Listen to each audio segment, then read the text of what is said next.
Dr. J with Elevation Spine, here with Hannah again. We're going to talk about sciatica today. So a couple times we've evaluated Hannah's low back and making sure that we don't have really big nerve involvement. And one of the reasons that we want to do a big video on this is that we hear sciatica all the time. I have sciatica, my wife has sciatica, and oftentimes they come in and they don't have sciatica. So come over here, Quinn. So you can see this big giant nerve here. You can see the sciatic nerve pointing to it. So the lower lumbosacral plexus ends up joining together in this giant nerve. I mean, it's by far the biggest nerve that you're going to see in the body. It looks like a thumb. I mean, it's humongous if you were to dissect somebody. All these other nerves that look kind of big in this picture are tiny compared to the sciatic nerve. So one reason that this can become a major issue is if you get disc herniations lower in the low back, the disc bulging can compress certain parts of these nerve roots. And if they're compressing that giant nerve, you get people who come in to see us for sciatica, they have just burning, immense pain in their foot or their leg, down the back of their legs. They're like, my glutes are, torn, or my hamstring's torn.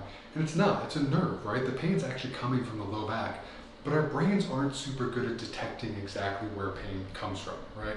That's the same reason when you get a heart attack, your arm hurts. Your brain's not super good at differentiating exactly where the pain's coming from. So when people do come in for sciatica, go ahead and lay on your back, Hannah. Thankfully, Hannah does not have sciatica, but she agreed to demo some of this for us. Now, the sciatic nerve runs down the back of the leg, right? Runs all the way down, splits right about above the knee to the tibial and peroneal nerves, and ends up going to the bottom of the foot. Now, if we wanted to test nerve function, or rather, if there's nerve root involvement, or even in this case, the sciatic nerve can get pinched in the piriformis muscle. And it sounds like you've had some hip kind of glute pain in the past. Piriformis is a huge problem-causing muscle, and the sciatic nerve runs right behind it, so it only has a little bit of an opening to where that nerve can escape through. So in order to test for that, I'm just going to lift Hannah's leg up. Now what this does is if the sciatic nerve runs along the back, you can tension a nerve just like you can tension a muscle, right? So if the nerve root in her low back is being compressed or it's irritated, or even if it's being trapped by the piriformis, this right here would light Hannah's leg up and she'd probably jump and tell me to stop. And by doing that, I'd back off a bit and maybe I'd just press her foot up, which again is going to tension that nerve a bit more. If that still hurts, I'm pretty suspicious that this is sciatic nerve involvement. If I turn her foot and bring it over like that, that's going to stretch the piriformis muscle. And if that really lights it up, now maybe she doesn't have a disc herniation and she just has some piriformis syndrome involving the sciatic nerve.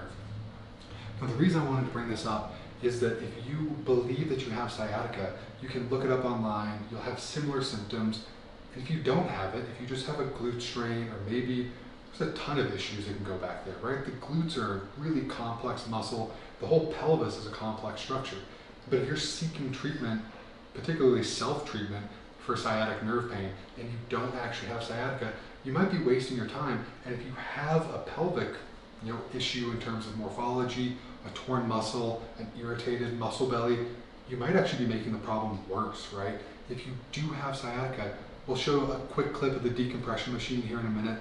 We have tools that will alleviate some of the pressure in that disc, right?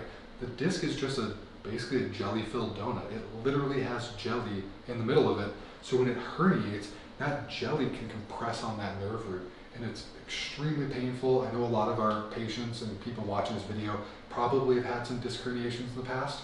The reason I wanted to point this out, and this is absolutely a test that you can have a friend do at home, or you can just basically do a hamstring stretch. Now, if that doesn't light you up in the way that recreates your symptoms, you might not actually have sciatica. So I hope you found this useful, and we'll see you next time. Thanks.